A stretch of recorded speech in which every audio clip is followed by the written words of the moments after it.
good measure. Oh yeah, my coffee was poured before we... Yeah, I got to be careful because this isn't a real table. It's a fake desk table, so it could crash on us at any moment. That'd be pretty crazy. Yeah, so. All right. All right, welcome back to Yapping Pastors. This is Pastor Noah. And I'm Pastor BJ. And we're here to yap a little bit about yesterday's sermon. Yes, we are, evidently. Evidently, even though I wasn't in the room. Yeah, so why don't you tell everybody, you've been off campus the last 2 Sundays because fall retreats just seem to be the thing for every good Southwest Oklahoma youth pastor. So It is. It's retreat season. Yeah. Some people would say. So, I talked to you a little bit last week about fall retreat. This weekend, I was on the Southwest Oklahoma Pastors Retreat. Yep. And I represented our church. You did. It was just me, but I had a great time with the district. I got to play on some fun games, non-youth group style games, so that everybody could participate. We had a really epic trivia night. Those are still fun with youth groups too, though. Yeah. I think my trivia night might show up in youth group eventually. Yeah. It was pretty fun. You could have trivia questions from the Yapping Pastors podcast, and then Benson would know. Noah Newton would know some. Yeah. Oh, shoot, we shouldn't have said last names there. We'll have to bleep that out in a minute. Yeah. We also have a new shout out. Jake listens to the show. Oh, nice. Watches the All show, right. So pretty excited for that. And if you want to be shouted out on the show, just hit that like, drop a comment, maybe subscribe, hit the bell, get all the notifications. I think those are the things I'm supposed to say to help boost the brand here. And if you don't do any of those things, let us know in person that you're listening. And then do those things after we talk about how you listen. It really helps the show, so they tell us. We're trying to monetize this thing. We don't need a Patreon. But, yeah. Oh, for sure. But the 4 cents that we might get from YouTube goes a long way. It would be pretty funny to get a 4-cent check from YouTube. So anyway, I'm just yapping at this point. Oh, me too. Well, we started a new series. We did. We're going through the book of James right now. Calling it Faith in Action. Faith in Action. I like that title. Yep. It's not quite the same as the one we were kicking around with, wisdom from Jesus' little brother. I thought that one was hilarious. Yeah. But Faith in Action, that's it's really the big theme of the overarching theme of the book of James. Do you want to talk a little bit more of the for somebody who's listening today that hasn't read the book of James? Right. Yeah. Do you want to kind of give a brief overview of what's going on in the story? Yeah, and our guest speaker, Dr. Cooper, did this at the very beginning of his message where he kind of gave us the intro to the book. So if you haven't watched yesterday's message, go do that now. All right, now that you've watched it, or just waited the couple of seconds, the book of James is really interesting because it's written by the brother of Jesus. Joseph and Mary were his parents, and so they grew up in the same house. And Dr. Cooper even talked a little bit about how James wasn't necessarily a believer because he had such familiarity with Jesus, where he's like, okay, come on, this is my brother. There's nothing really special about him until one day it just kind of hit him different, and it's like, oh, dude, this guy is God. That's weird. But what I really love about James, and what is really ironic about saying this on a podcast that is about yapping, James cuts the crap and just goes straight at it. He's like, all right, you got 10 minutes to know everything. Here you go. This is how you live this thing out. And so his perspective is really kind of like a 2-minute offense for how to be a follower of Jesus. He's like, these are the things that matter most. And, that ironically, I've said ironically twice here, but was the title of my message of the last sermon of Common Ground. Is I hope that we as Christians and as people here learning together at Mustang Naz can learn to focus on the things that matter most. And so the natural outflowing of why we decided to go this direction into James was because it's like, okay, so what does matter most?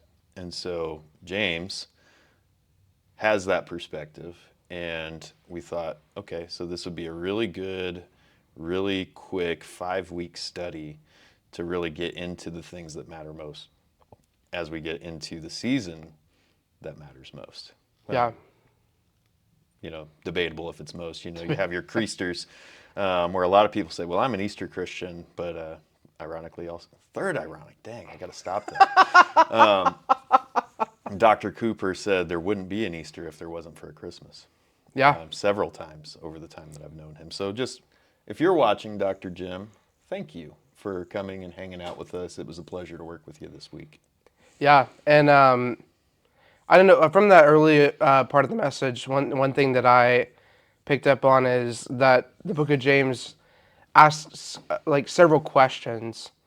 And Dr. Cooper went over them in like a 4-point type thing, but Yeah. the one that ended that is number 4 was, can your conduct support your creed?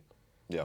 And that's, that really goes back to what you talked about last week Canon with and Canon and Creed. So that was, I was just like, oh wow, we really, Yeah. those really married each other perfectly. Yeah, and it's great because, Dr. Jim was with us in the room for the service 2 weeks ago, but he didn't know the whole idea. Like, we didn't set him up to say this is where we're trying to go, because we want each of our guest speakers to have the creative freedom within kind of like, because, when I'm a guest speaker somewhere, sometimes it's really hard to just come in and be like, all right, so what do you guys want to hear this week? And they're like, I don't know, give us your best message.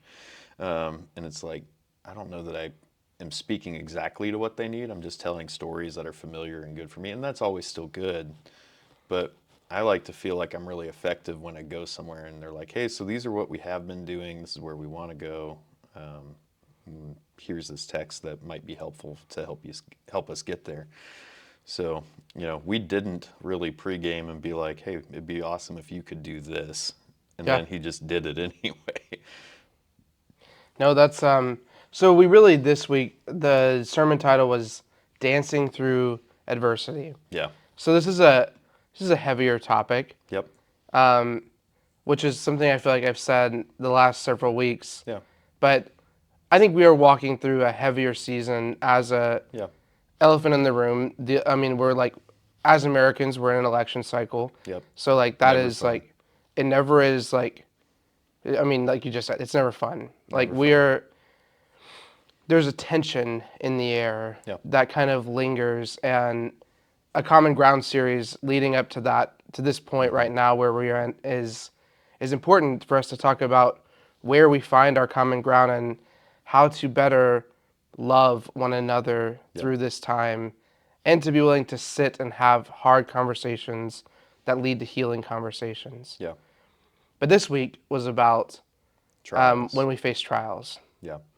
And, there's so many things that you can go to when talking about trials, because unfortunately most of us have gone through things in life. And, when we choose to follow Jesus, I actually just saw a really kind of funny, just to poke fun at, one of my main roles videos on YouTube where it's, the Worship Song. I'm not sure if you've ever seen that. I don't know if I have. But we'll put it in the description. But basically, it's a song that's like spoofing that all worship songs kind of go through. I'm going through some stuff, yeah, but now it's all fixed. And like, not to that melody, of course. But it's kind of funny because we feel like in church, like at the end of the sermon and at the end of the song or whatever medium we're using, we're supposed to have a nice little bow tied up on things and everything's okay now. And the truth is, it's about learning how to be okay with not being okay. Yeah. And we don't like that. And we like to try to explain away our trials.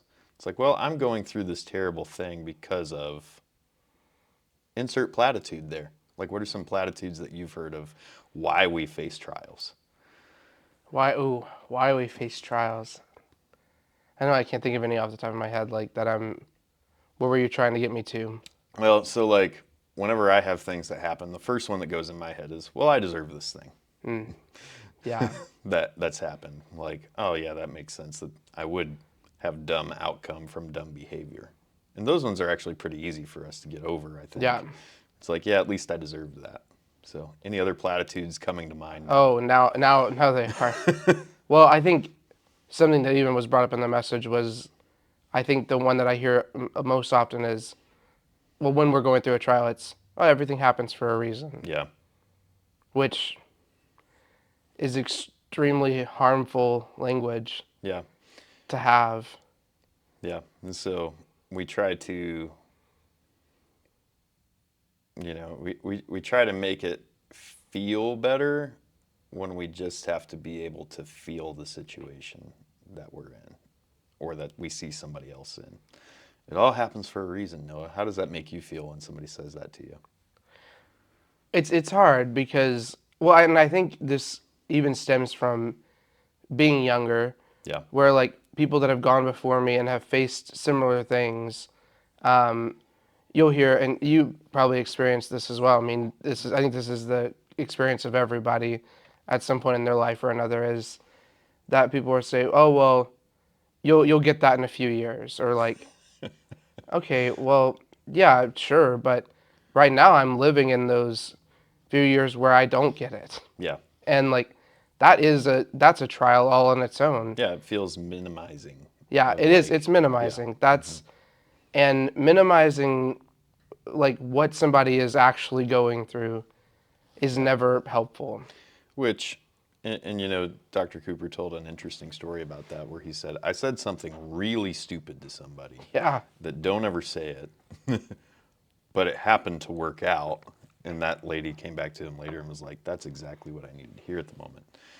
You know, the caveat to that is he had the proximity and the investment to where, like, there are times where we just need to hear, you know, things are hard, but you've got to work through this. yeah, Probably a little less bluntly than Dr. Cooper told that lady in the story if you watch the message. And he would say, don't ever say it. But yeah, so we don't want to minimize people. We don't want to over spiritualize the suffering either. Because the one that goes with that is, well, God must really be doing something to have this happen to you. yeah, And notice I use the word have this happen to you, like he's orchestrating. And it kind of gets into the last time that you and Deanna talked about determinism, where this is one of the reasons why we believe the way that we do is we don't believe that God is just up there orchestrating every decision. Jim said that straight from the pulpit. So how does it make you feel when you've gone through something and they say, well, God's up to something in that? I think that. Well, and I talked about this a little bit at youth group last night. Brooklyn spoke for us, and this was her whole point was God can turn hurt into hope, Yeah, he can. and it very It's much true. was it was the message that I heard this morning when I listened to Dr. Cooper's message. We had very similar like. It's Yeah. very interesting how God works with the way that I have like months ago, like I use a curriculum Yeah. for our students, and they have all just perfectly aligned with whatever is being preached. Yeah. And I think that that's a lot of the times how God works to Yeah. like continue to repetitively tell us these truths, and that. But no, that is like. What was your question? Can you Yeah, yeah, yeah. no, So sorry. it's okay. We're yapping, but it's one of those where the question was, how do you feel when people say God is doing something and having this happen to you? That's right. That's I think and I said this last night. That's where I was.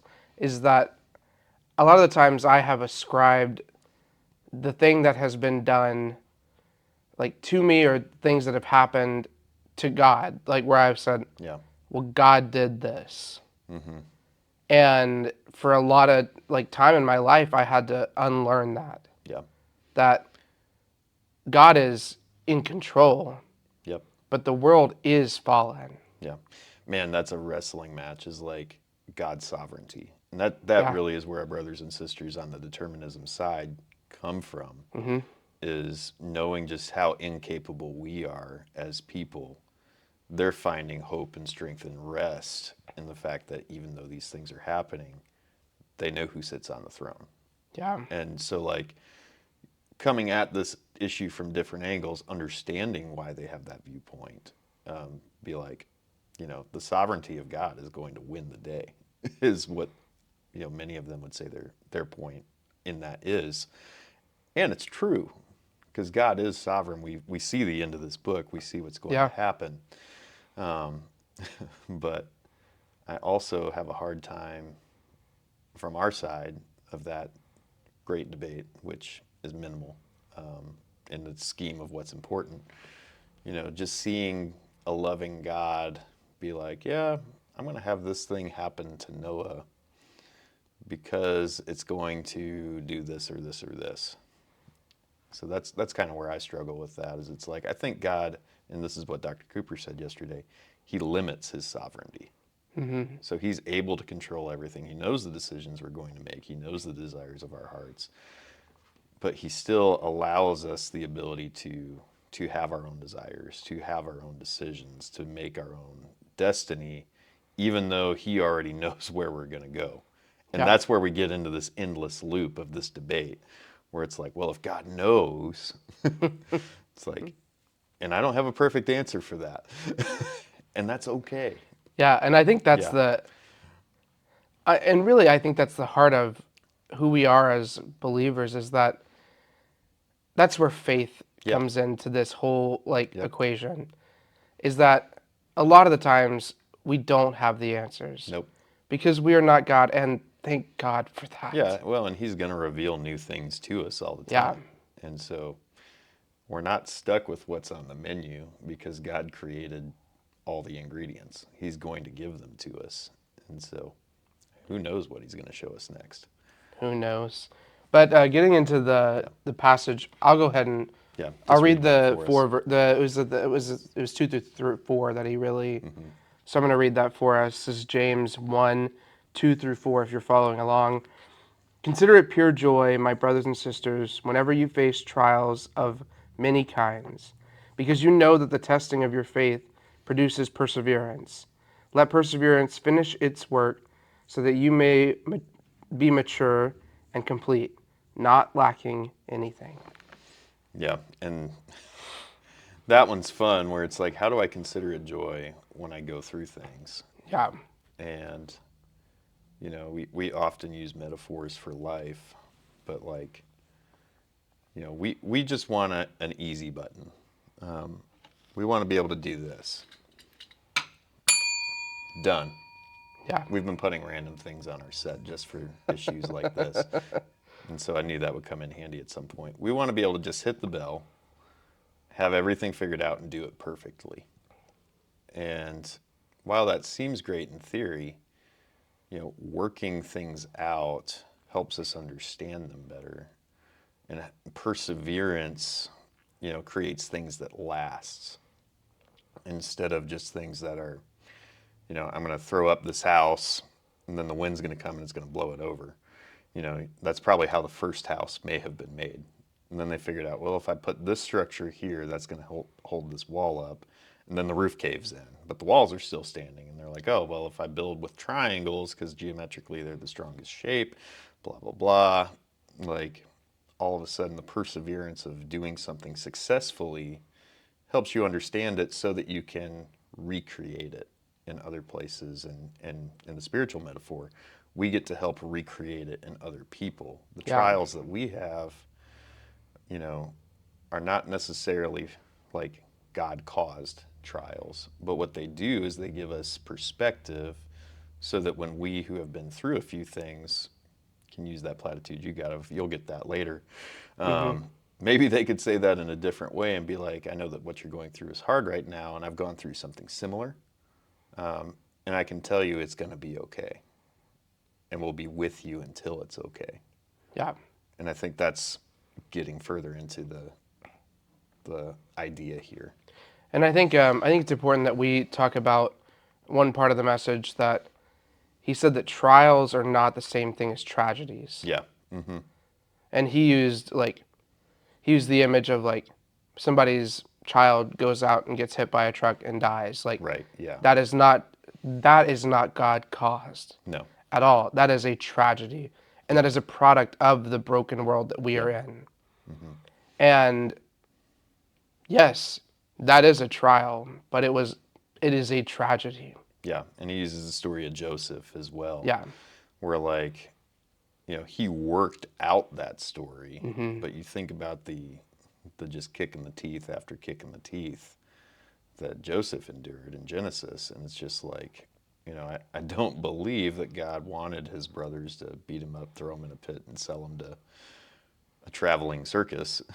Yeah. There might be a Newsboys album about that, but it's something where I am more inclined to personally believe when bad things happen in the world, God has contingency plans ready.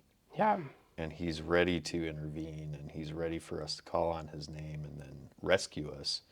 Because that is the whole narrative story of the Bible, is that even though sin is in the world, God is habitually and continually rescuing his people from sin and death so that we can have life and life abundantly.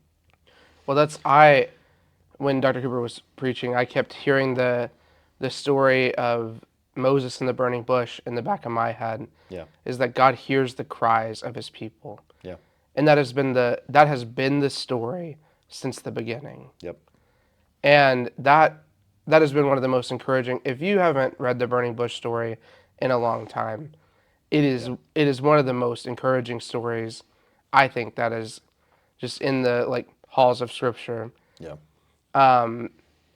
Because Dr. Cooper talked about being in the hospital and being in the ER and everybody like experiencing the same thing on different like levels, yeah, but at the same time, and how he's like, and God is like at work in like being with each of those people because God is omnipresent. yep, He's there with us in the trials.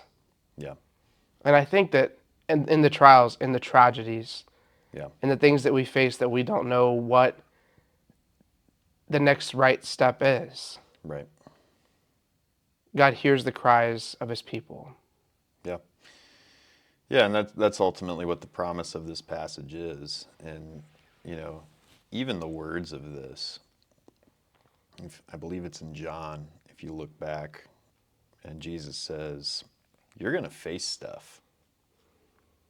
Um, and, they hated me first. So Yeah. they're going to hate you too. And so you shouldn't be surprised when these things are happening. James just echoes that, where he's like, since we already know this to be true, because Jesus Yeah. said that, consider it joy. You know, count it joy come every battle, because I know that's where you'll be, to quote, Another in the Fire, which, the youth group, I think, may be getting more ready to play again. But Extrav, a few years ago, got that out of the rotation, because Yeah. every Extrav song does that. But, you know, he's with us in the battles. Hmm. And, he is working things out for our good, but that doesn't necessarily mean that things get done at the pace that we want. It doesn't always mean the outcome is what we would have planned either. And that's just where trust and relying on that sovereignty of God, where it's like, this bad thing is happening and I'm sorry, but it's going to be okay.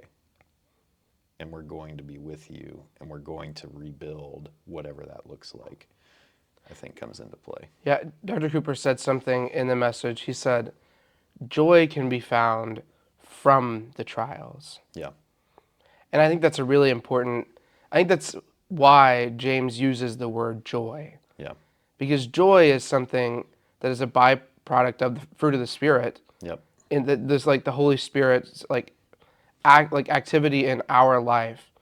We have these fruits of the Spirit. yeah, And joy is present where happiness might not be. yeah. Very different emotions. Very different emotions. How would you describe that difference?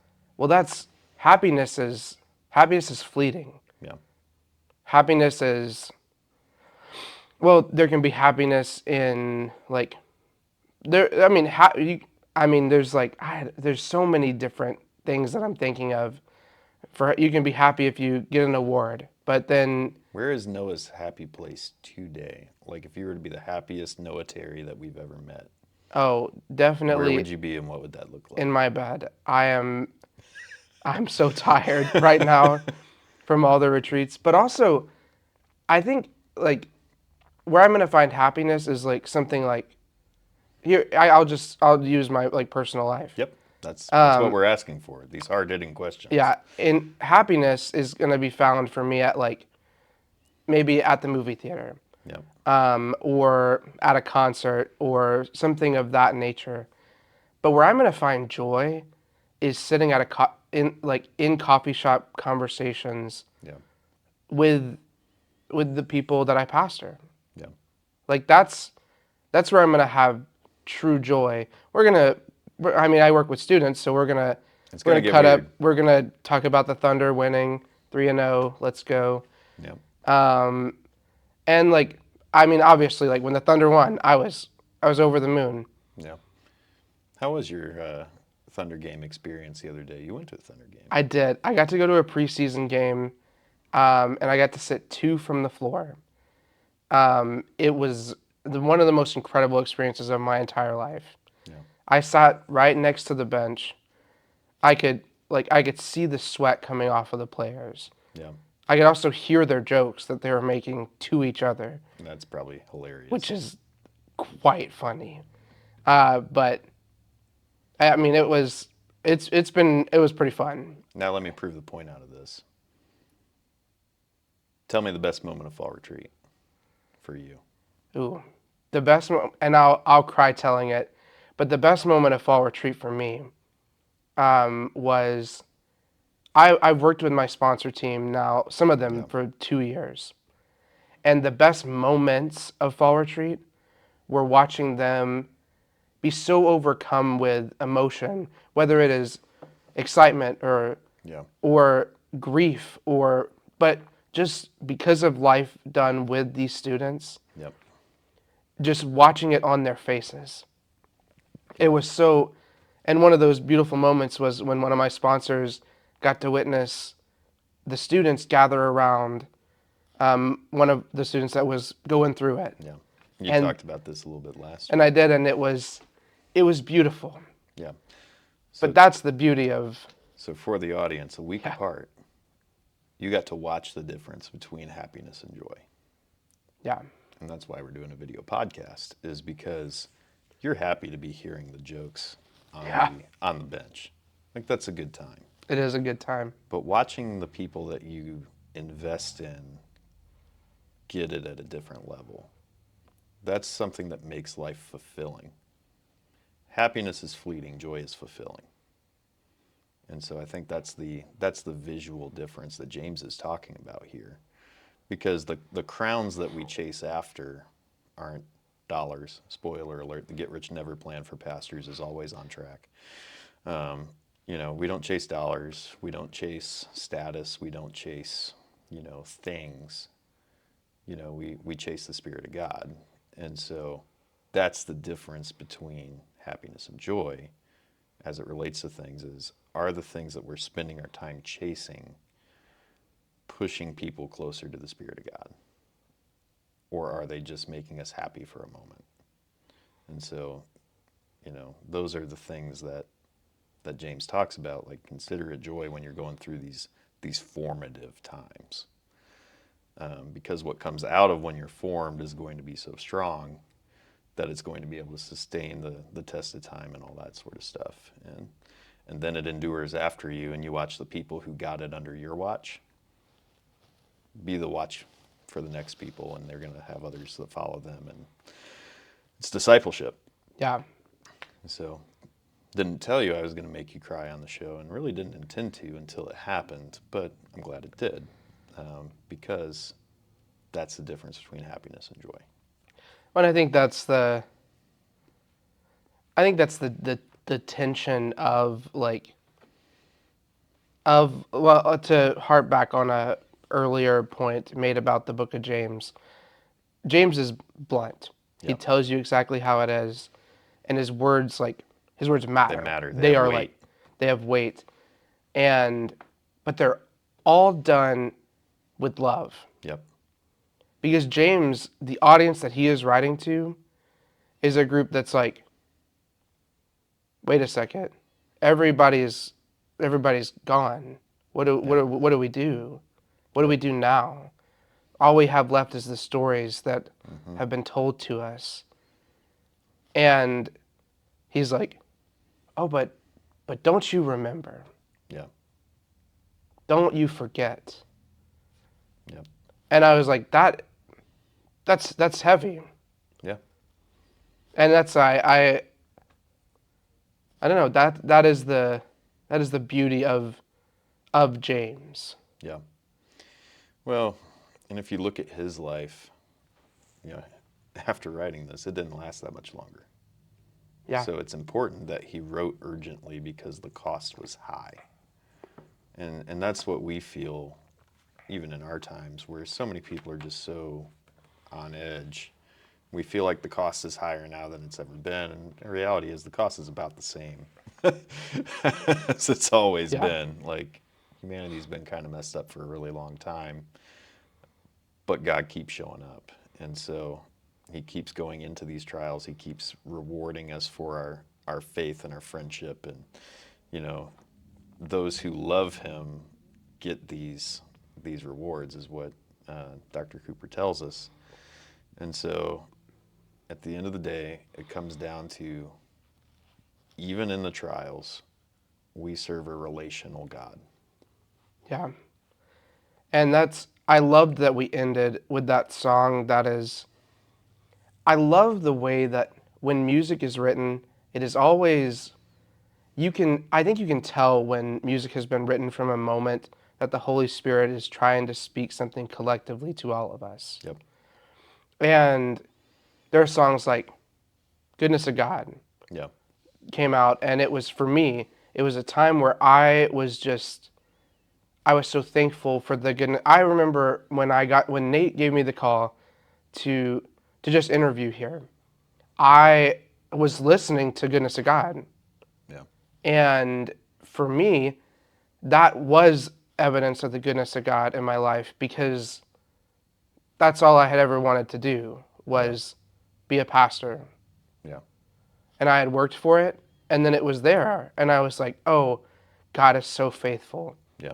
And we ended this week with Always on Time, Yep. which for the season that I have found myself in, and that I think many of the people in our like body, in our family, our church family, Yeah. is that we needed the reminder that even when we have been tossed by the waters, and that God is always on time. Yeah. It might not be the timing that we want or like, and I love, there's one pre-chorus that happens in the entire song, and it is my favorite moment of the song. Yep. And it says, if I knew then what I know now, I would be still and let you work it out. Yeah. But that's a confession. Yeah. And it's It's a confession. interesting too, thinking through my life. I'm better about that now, but there are times in my life, and I think even still today, where I can even know and sing those words, and I may not believe them in the moment. And then in hindsight, it's like, if I had just known then what I know now, I'd be still. But I hate being still. Yeah. No, That's the discipline that comes out of perseverance, is learning to be still in all of these things and trust that God is sovereign. yeah, that's great stuff. Yeah, I think we pretty well covered it. Yeah, I think so. I think that sentiment, he is faithful. Yeah. God is sovereign, he is faithful. I think that's where we can leave him this week. What do we have coming up? So we got a few things. We've got a couple of driveway parties that are Driveway happening. party week. I know that there's one at Pastor Nate's house. There's one at the Glasgow's house for the youth Glasgow's group. for the youth. Okay. I know some of the youth are going to be at the Burns, and then some are going to be at the Glasgow's. So just an opportunity to be out and present in the community while a lot of other people are, and just show them the love of Jesus maybe Yeah. give them some candy. I know I think we're giving out hot dogs at hot both houses. dogs, and so good opportunity to bust out the grill and just be a good neighbor. Yeah. No other agenda. Then if you're looking for something to do on Halloween night too, or Reformation Day night, if you're Yes.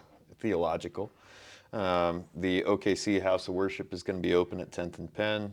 Carson Milligan, one of our former interns, and his team will be having an awesome worship set. And speaking of worship sets, we're going to be having Southwest Oklahoma District Worship Night right here on our campus Sunday night at 6 p.m. Got a pretty fun set put together, and we've got some musicians from 3 different churches that are coming together and going to rock the house. It should be a good time. It is. I heard some of it last night Yeah. during the prep, and I'm even excited. I mean, I won't be there, Yeah, well, you'll be but here. I'll be here. But You'll we have be, regular youth. We have our regular youth worship service, so come on down to the porch for the youth.